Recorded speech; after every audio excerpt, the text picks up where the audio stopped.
Sarah Martinez had always been drawn to helping others, but she never imagined her life would become intertwined with the brave men and women of the United States Marine Corps. As a trauma nurse at Walter Reed National Military Medical Center, she had dedicated the last 8 years of her life to caring for wounded warriors returning from overseas deployments. Her patients weren't just numbers on charts. They were sons, daughters, fathers, and mothers who had sacrificed everything for their country. At 32, Sarah had built a reputation as one of the most compassionate and skilled nurses in the facility. Her colleagues often joked that she had magic hands, capable of bringing comfort to even the most critically injured soldiers. But Sarah knew there was no magic involved, just genuine care, countless hours of training, and an unwavering commitment to her patients' well-being. Sarah's own background made her particularly suited for this work. Her younger brother, Miguel, had served 3 tours in Afghanistan before returning home with PTSD.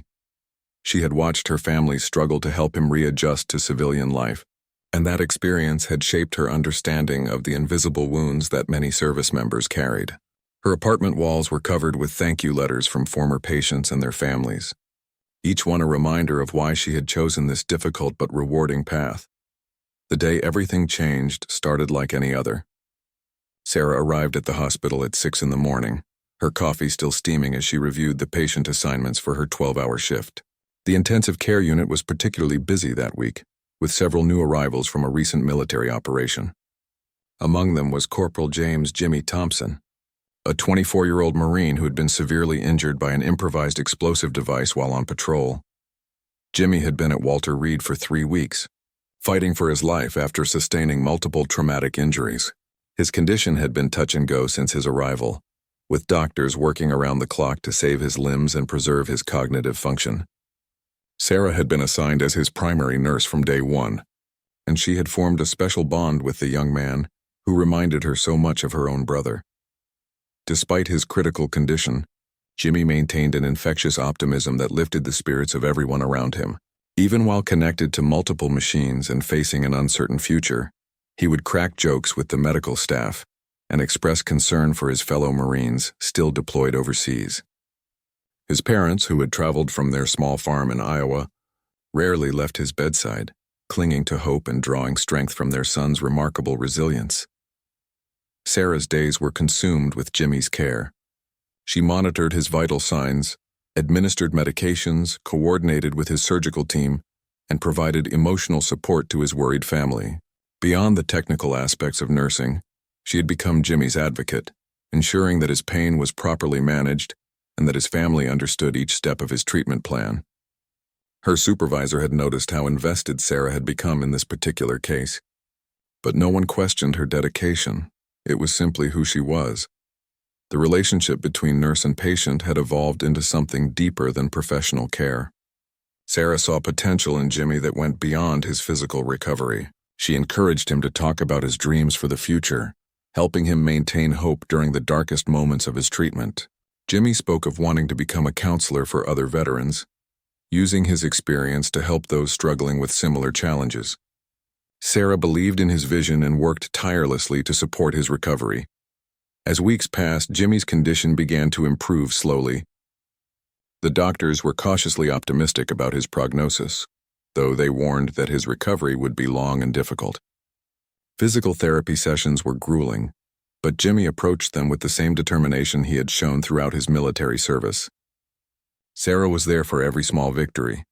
The first time he sat up unassisted, his first steps with a walker, and the day he was finally able to feed himself. The turning point in their relationship came during one of Jimmy's particularly difficult nights. Pain medication wasn't providing adequate relief, and he was struggling with nightmares related to the explosion that had injured him. Sarah stayed past the end of her shift, sitting beside his bed and talking him through the anxiety attack that had left him shaking and disoriented. In that moment, she realized that her commitment to Jimmy's recovery had become more than professional duty. It had become personal mission. Sarah's life outside the hospital had gradually taken a backseat to her work. She had canceled plans with friends, postponed personal appointments, and even missed her nephew's birthday party to ensure she could be present for Jimmy's care. Her family expressed concern about her increasing isolation, but Sarah brushed off their worries. She felt that Jimmy needed her and she wasn't willing to let him down when he was fighting so hard to rebuild his life. The medical team had begun discussing Jimmy's eventual transfer to a rehabilitation facility closer to his home in Iowa. While this represented significant progress in his recovery, Sarah found herself dreading the thought of his departure. She had invested so much of herself in his care that the prospect of saying goodbye felt overwhelming. Jimmy's parents had repeatedly expressed their gratitude for Sarah's exceptional care, promising to stay in touch and inviting her to visit their farm once Jimmy was fully recovered. As Jimmy's discharge date approached, Sarah reflected on how much this experience had changed her perspective on nursing and life in general. Caring for him had reminded her why she had chosen this profession and had reinforced her belief in the resilience of the human spirit. She looked forward to the day when she would receive a letter from Jimmy, telling her about his new life as a counselor and the veterans he was helping. But first, she was determined to see his recovery through to the end, no matter what challenges lay ahead. The morning of March 15th began with an unusual sense of urgency at Walter Reed. Sarah arrived to find the emergency department buzzing with activity as medical staff prepared for an incoming convoy of injured service members from a training accident at nearby Quantico Marine Base. The accident had occurred during a live fire exercise when an equipment malfunction had caused an explosion, injuring multiple Marines and civilian contractors. As one of the most experienced trauma nurses on duty, Sarah was immediately assigned to the emergency response team. She had handled countless emergency situations throughout her career, but something about this particular incident felt different. The radio communications from the ambulance crews painted a grim picture. Multiple casualties with severe burns and traumatic injuries, including several Marines who were fighting for their lives. Jimmy, who had been scheduled for a physical therapy session that morning, insisted on staying in the common area where he could monitor the news coverage of the accident. Despite his own ongoing recovery, his concern for his fellow Marines was evident. Sarah could see the worry etched on his face as he watched the emergency vehicles arrive at the hospital, and she took a moment to reassure him before reporting to the emergency department. The first wave of casualties arrived within minutes of each other, and the trauma bay immediately transformed into a controlled chaos of medical professionals working to save lives. Sarah was assigned to assist with the most critically injured patient, a Marine sergeant who had sustained severe burns over 60% of his body, along with multiple fractures and internal injuries. The young man, barely conscious and in tremendous pain, reminded Sarah of Jimmy during his worst days. As Sarah worked alongside the trauma team, she couldn't help but notice the extraordinary brotherhood among the Marines. Despite their own injuries, the conscious patients continuously asked about their fellow Marines, showing more concern for their comrades than for their own conditions. This selfless attitude had always impressed Sarah, but witnessing it firsthand during such a chaotic emergency reinforced her respect for these brave individuals. Hours passed as the medical teams fought to stabilize the most critically injured patients. Sarah moved between different trauma bays, providing support wherever needed, and serving as a liaison between the medical staff and the worried families who had rushed to the hospital.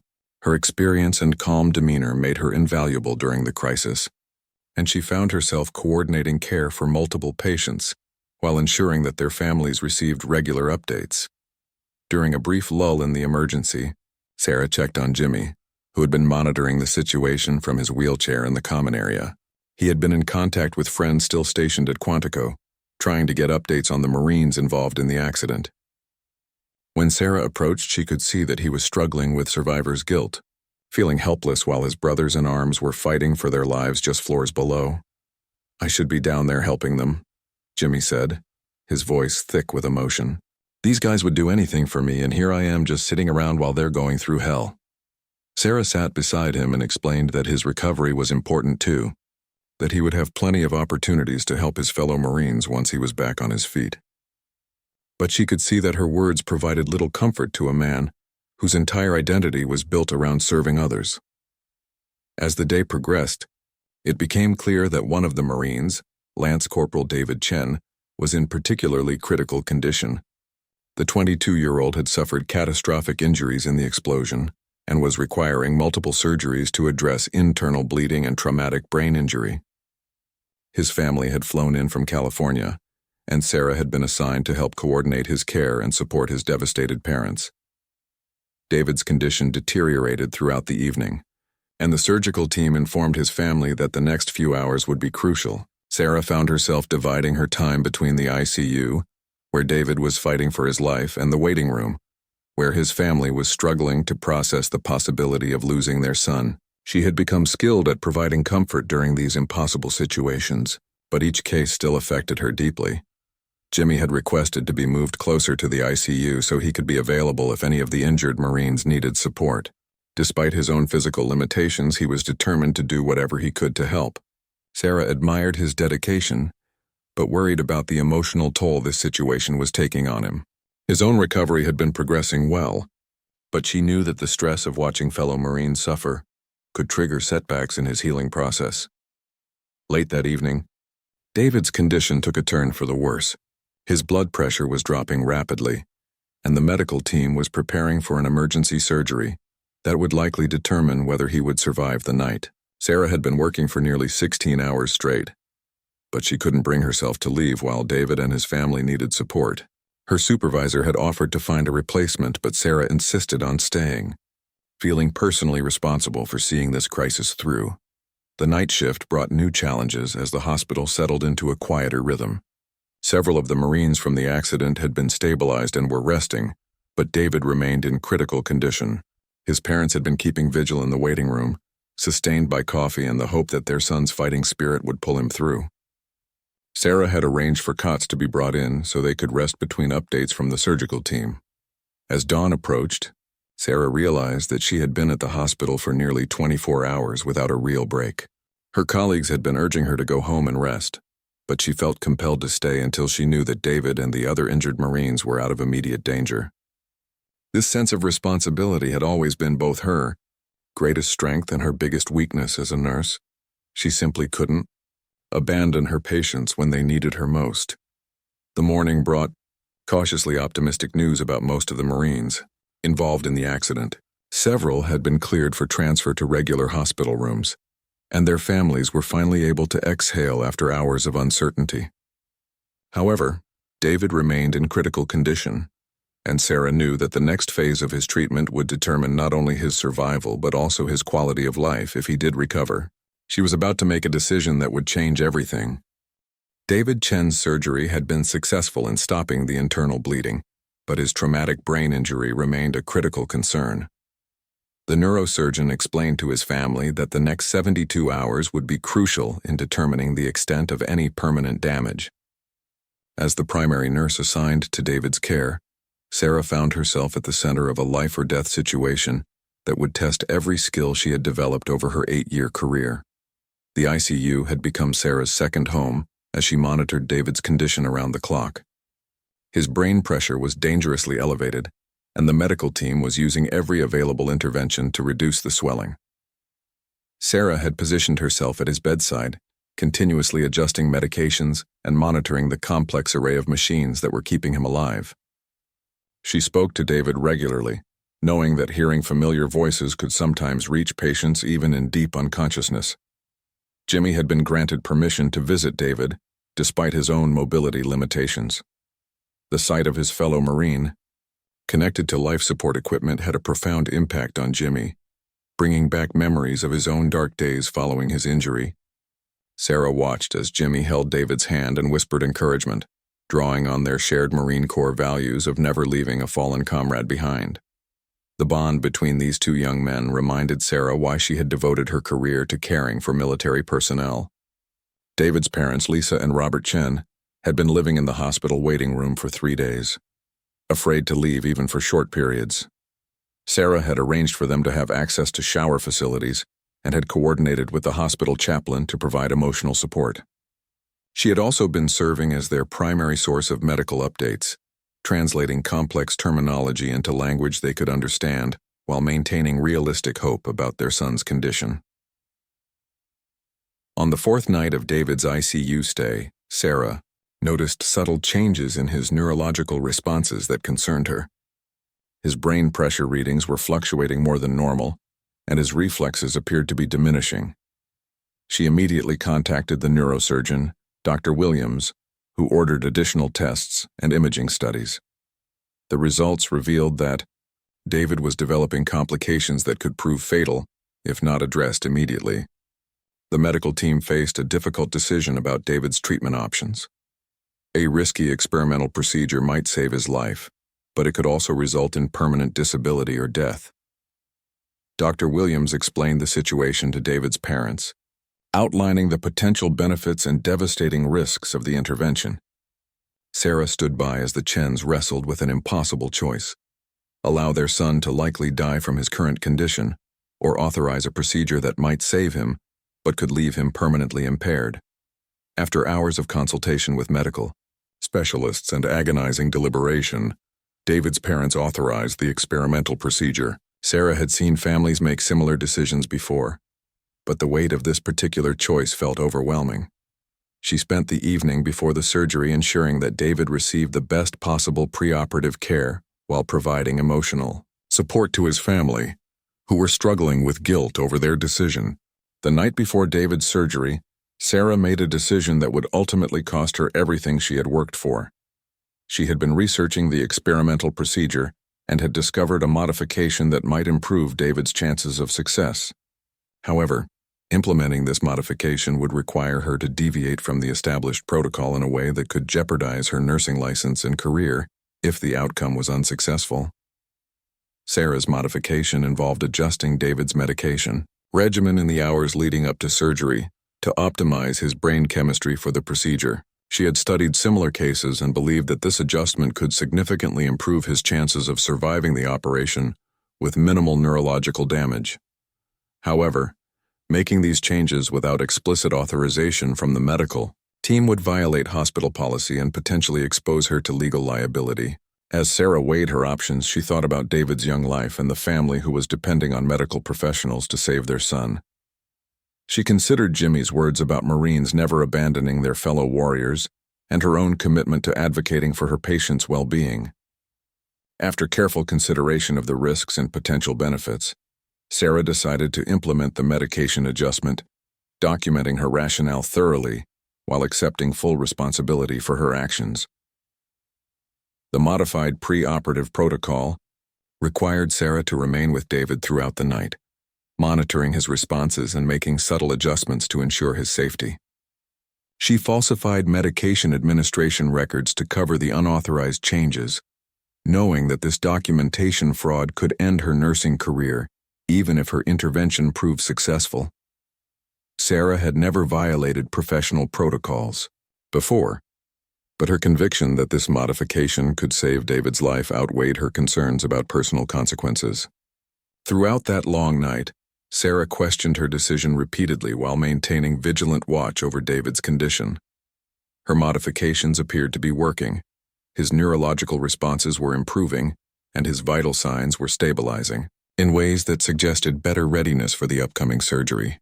However, she was acutely aware that she had crossed a professional line that could never be uncrossed, regardless of the outcome. As dawn approached and David was prepared for transport to the operating room, Sarah felt a complex mixture of hope and dread. She had done everything within her power to optimize his chances of survival, but she was fully aware that her unauthorized interventions had placed her own future in jeopardy. Dr. Williams commented on David's improved preoperative condition, but attributed it to the standard protocols rather than Sarah's secret modifications. The surgery lasted 7 hours, during which Sarah waited with David's family in the surgical waiting area. She had been scheduled to work her regular shift, but her supervisor had granted her permission to stay with the Chen family during the operation. Sarah found it difficult to concentrate on anything other than the potential outcomes of both David's surgery and her own professional situation once her unauthorized actions were discovered. When Dr. Williams emerged from the operating room, his expression was cautiously optimistic. The surgery had been more successful than anticipated, and David's initial post-operative responses suggested that the experimental procedure had achieved its intended goals without causing additional neurological damage. Sarah felt a surge of relief, knowing that her modifications had likely contributed to this positive outcome, even though she could never claim credit for her interventions. However, Sarah's relief was short-lived. As David was moved to the post-operative ICU and began showing signs of remarkable recovery, the hospital's quality assurance team launched a routine review of his case. This review would inevitably uncover Sarah's unauthorized medication adjustments and falsified documentation, setting in motion events that would cost her everything she had worked to achieve. But in that moment, watching David's parents weep with joy as their son showed signs of meaningful recovery, Sarah knew she would make the same choice again. The investigation into Sarah's actions began quietly, as most hospital reviews do. The quality assurance team, led by the chief medical officer, had been conducting a routine audit of the experimental procedure when they discovered discrepancies in David's pre-operative medication records. The timestamps on various documentation didn't align properly, and several medication dosages appeared to have been adjusted outside of normal protocols without corresponding physician orders. Sarah continued her regular nursing duties while the investigation proceeded, but she could sense the shift in atmosphere around her. Colleagues who had once sought her advice began maintaining professional distance, and administrators who had previously praised her work were notably absent from the ICU floors. The weight of her secret knowledge about the unauthorized interventions was becoming increasingly difficult to bear as she watched David make remarkable progress in his recovery. David Chen's improvement had been nothing short of miraculous. Within a week of his surgery, he was showing neurological responses that exceeded even the most optimistic projections from his medical team. He had regained consciousness, recognized his parents, and was beginning to show signs of cognitive function that suggested minimal brain damage from his injury. The experimental procedure was being hailed as a breakthrough success, with medical journals requesting documentation of the case for publication. Jimmy Thompson had become a frequent visitor to David's room, and the two Marines had formed a strong friendship built on their shared experiences of trauma and recovery. Sarah watched their interaction with a mixture of pride and growing anxiety, knowing that her unauthorized interventions had likely played a crucial role in David's success, while simultaneously destroying her own future. The irony of helping save one Marine's life while sacrificing her ability to help others was not lost on her. The investigation reached a critical point when hospital security accessed Sarah's computerized medication records and discovered the pattern of documentation falsification. The evidence was undeniable. Medication doses had been adjusted without physician authorization, and the corresponding records had been deliberately altered to conceal these changes. Sarah was immediately suspended from her nursing duties pending a formal disciplinary hearing that could result in termination and loss of her professional license. Sarah's supervisor, Maria Rodriguez, had been one of her strongest supporters throughout her career at Walter Reed. During their private meeting about the investigation, Maria struggled to reconcile the evidence of professional misconduct with her knowledge of Sarah's character and dedication to patient care. "I don't understand why you would risk everything," Maria said, her voice filled with disappointment. "You're one of the best nurses I've ever worked with. Why would you throw it all away?" The formal hearing was scheduled for the following week, and Sarah was advised to obtain legal representation to protect her interests. The hospital's position was clear. Regardless of the positive outcome for David Chen, unauthorized medication adjustments and falsified documentation constituted serious professional misconduct that warranted immediate termination and referral to the State Nursing Board for license revocation. Sarah understood that her career as a nurse was effectively over. Word of Sarah's suspension spread quickly through the hospital, creating a complex reaction among her colleagues and patients. Many staff members who had worked with Sarah for years expressed disbelief that she would violate professional protocols, while others speculated about the pressure and stress that might have led to such decisions. The Marines currently receiving treatment at Walter Reed were particularly vocal in their support for Sarah, having experienced firsthand her exceptional care and advocacy. Jimmy Thompson was devastated when he learned about Sarah's situation.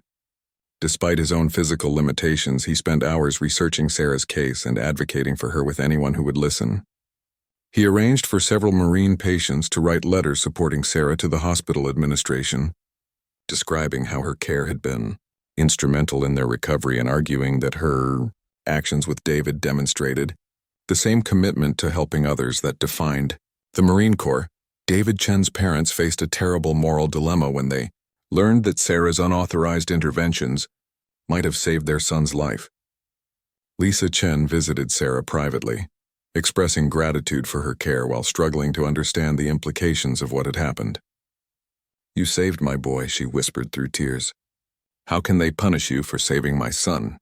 Sarah tried to explain that professional protocols existed for important reasons, but Mrs. Chen refused to accept that doing the right thing should result in such severe consequences. The media attention surrounding David's remarkable recovery had attracted national interest in the experimental procedure, but the hospital administration was careful to avoid any mention of Sarah's unauthorized modifications.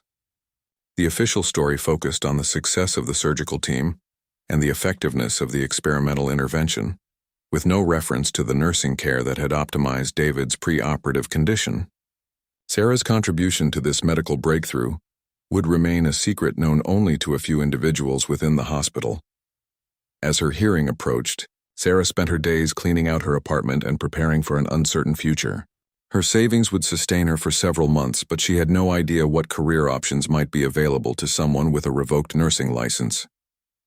The letters of support from Marine patients and their families provided emotional comfort, but they would carry little weight in a formal disciplinary proceeding focused on professional misconduct rather than patient outcomes. The night before her hearing, Sarah visited Walter Reed one final time to say goodbye to the patients she had been caring for before her suspension. Security escorted her through the halls, and she felt like a criminal despite knowing that her actions had been motivated by a desire to help rather than to harm. Jimmy and David insisted on meeting with her together, two young Marines whose lives had been profoundly impacted by her care and sacrifice. "We won't forget what you did for us," David said, his speech still slightly slurred from his injuries but his message clear. "Marines don't abandon the people who risk everything for them." Jimmy nodded in agreement, adding, "You saved both of our lives in different ways. That has to count for something." Sarah hugged both young men goodbye, knowing that this might be the last time she would see them. As a nurse rather than a former healthcare provider facing professional disgrace, the disciplinary hearing was scheduled for 9 o'clock the following morning, and Sarah spent a sleepless night reviewing the evidence against her and preparing her explanation for the unauthorized interventions. She had decided to accept full responsibility for her actions while emphasizing her motivation to optimize David's chances of survival. However, she also understood that good intentions would not excuse professional misconduct in the eyes of hospital administrators and state licensing boards. As dawn broke over Walter Reed on the morning of her hearing, Sarah realized that her life was about to change forever. The career she had built over 8 years of dedicated service was ending, but she found some peace in knowing that David Chen was alive and recovering because of the risks she had chosen to take. The cost of saving him had been everything she had worked for, but as she prepared to face the consequences of her actions, Sarah still believed she had made the right choice. The disciplinary hearing took place in the sterile conference room on the administrative floor of Walter Reed, far from the patient care areas where Sarah had spent the most meaningful years of her professional life. The panel consisted of the chief medical officer, the director of nursing, a representative from the hospital's legal department, and an external ethics consultant who specialized in healthcare professional conduct. Sarah sat across from them with her attorney, a woman who had made it clear that the evidence against her client was overwhelming, and that their best strategy was to minimize the consequences rather than dispute the facts. Dr. Patricia Hawkins, the chief medical officer, outlined the charges against Sarah in clinical terms that stripped away any emotion from the proceedings. Unauthorized medication administration, falsification of medical records, and violation of established protocols designed to protect patient safety, she read from the formal complaint. Each charge carried potential consequences that included immediate termination, referral to state licensing boards, and possible civil liability if David Chen's care had resulted in adverse outcomes. Sarah's attorney presented character references from colleagues and testimonials from former patients, but the panel remained focused on the procedural violations rather than Sarah's motivation or track record of excellent care. When given the opportunity to speak on her own behalf, Sarah stood and addressed the panel directly, accepting full responsibility for her actions while explaining her belief that David's life had been at stake and that her modifications had been based on sound medical research and clinical judgment. I understand that I violated hospital protocols, Sarah said, her voice steady despite the magnitude of the moment. I falsified documentation, and I administered medications without proper authorization. These actions were wrong from a professional standpoint, and I accept the consequences. However, I also believe that David Chen is alive today because of those interventions, and I would make the same choice again if faced with a similar situation. The panel deliberated for less than an hour before returning with their decision. Sarah's employment at Walter Reed was terminated immediately, effective that day. The hospital would file a formal complaint with the state nursing board recommending revocation of her license, and she would be barred from any future employment within the military medical system. Dr. Hawkins delivered the verdict with professional detachment, noting that while Sarah's intentions may have been admirable, healthcare institutions could not function if individual staff members decided to override established protocols based on personal judgment. As Sarah cleaned out her locker and gathered her personal belongings, word of her termination spread throughout the hospital. Several colleagues stopped by to express their support and disbelief at the outcome, but the institutional message was clear. Sarah Martinez was no longer welcome at Walter Reed. The irony of being escorted from a building where she had dedicated 8 years of her life to helping others was not lost on her as she walked through the main entrance. For the final time as an employee, the weeks following Sarah's termination were characterized by a growing sense of isolation and uncertainty about her future. The state nursing board scheduled a formal hearing to determine whether her license should be revoked, and the legal costs of defending herself were rapidly depleting her savings. Job applications to other healthcare facilities were rejected as soon as potential employers learned about the pending disciplinary action against her nursing license. Jimmy Thompson and David Chen had been working quietly behind the scenes to advocate for Sarah, but their efforts had little impact on the formal proceedings against her. Jimmy had contacted military advocacy organizations and veteran support groups, hoping to generate public pressure that might influence the hospital's decision. But Walter Reed's administration remained committed to their position that professional misconduct could not be overlooked, regardless of the outcomes. Media coverage of David Chen's remarkable recovery had continued to generate interest in the experimental procedure, with medical professionals from around the country studying the case to understand why his results had exceeded all expectations. However, the hospital's official statements continued to credit the surgical team and standard protocols, with no mention of Sarah's contributions to optimizing David's preoperative condition. Her role in this medical breakthrough remained hidden from the broader medical community.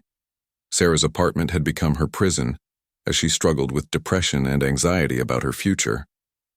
The nursing license that had defined her professional identity for over a decade was likely to be revoked, leaving her with few options for continuing in healthcare. She had applied for positions in completely different fields, but explaining her situation to potential employers was complicated and often resulted in immediate rejection. Once they learned about the circumstances of her departure from Walter Reed, the state nursing board hearing was even more formal and intimidating than the hospital disciplinary proceeding. The board members, all experienced healthcare professionals, listened to testimony about Sarah's unauthorized actions and the potential risks her interventions could have posed to patient safety. The board's responsibility was to protect the public from healthcare providers who violated professional standards, and Sarah's documentation falsification was particularly concerning to members who emphasized the importance of accurate medical records. Sarah's attorney presented evidence of her exemplary career record and the positive outcomes of her actions in David's case, but the board remained focused on the precedent that would be set by allowing such violations to go unpunished. If we excuse unauthorized medication adjustments because they produced positive results, one board member noted, we create a standard where healthcare providers can justify any deviation from protocols by claiming good intentions. The nursing board's decision was unanimous.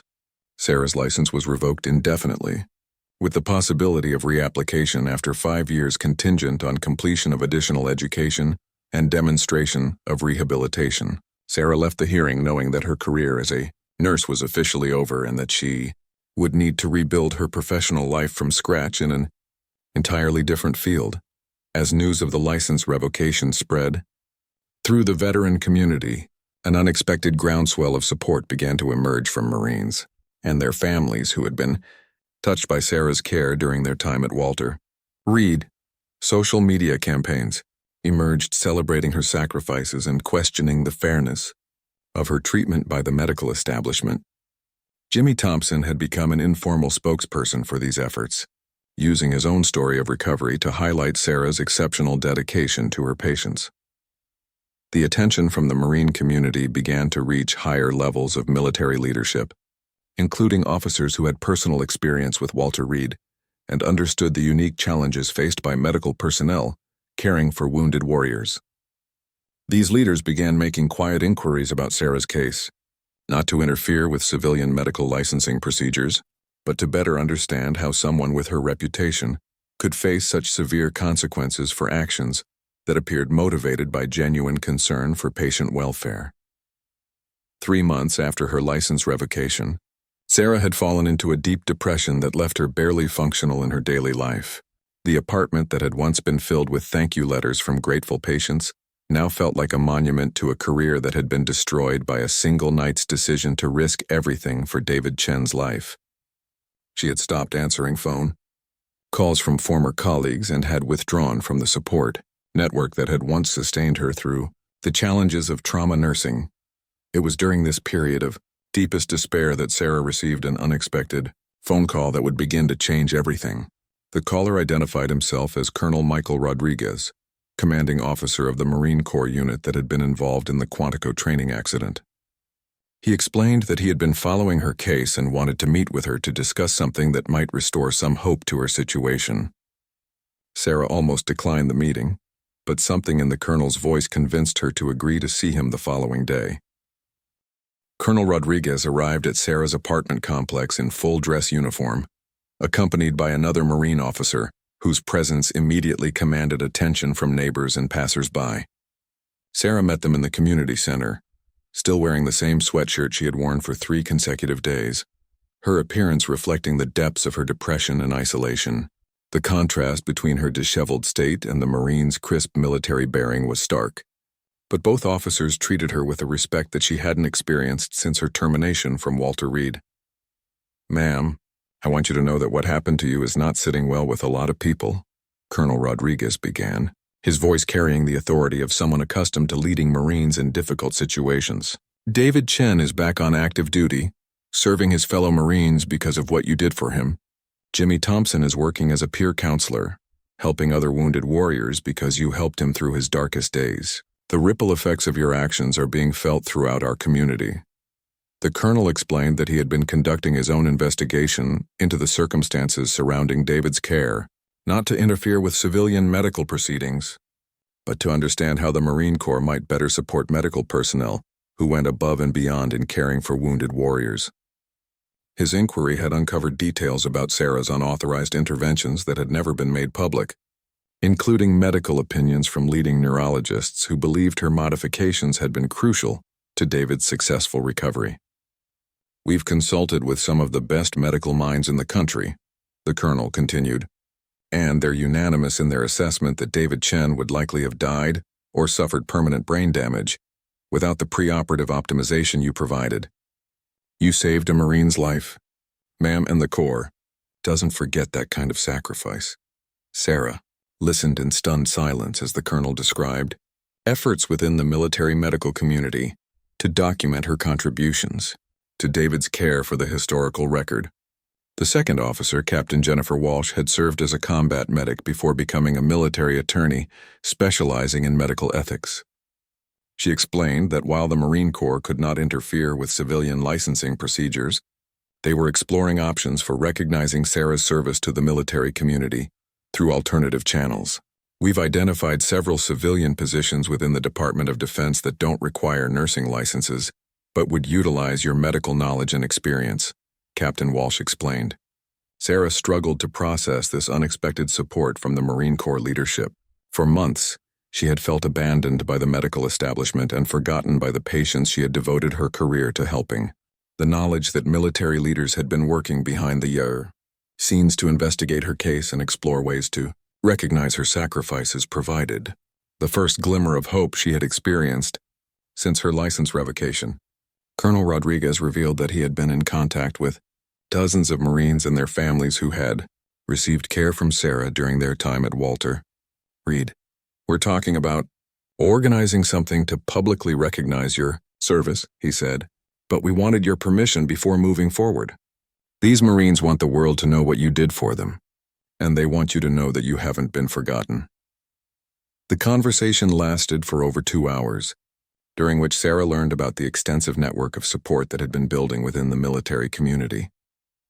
Marines stationed around the world had been contributing to an informal fund to help with her legal expenses, and veteran organizations had been lobbying for changes in hospital policies to protect medical personnel who advocate for patient care in unusual circumstances. 3 weeks later, Sarah received a formal invitation that took her breath away. The Marine Corps was organizing a ceremony at Walter Reed to honor healthcare providers who had made exceptional sacrifices for wounded warriors, and she was to be the guest of honor.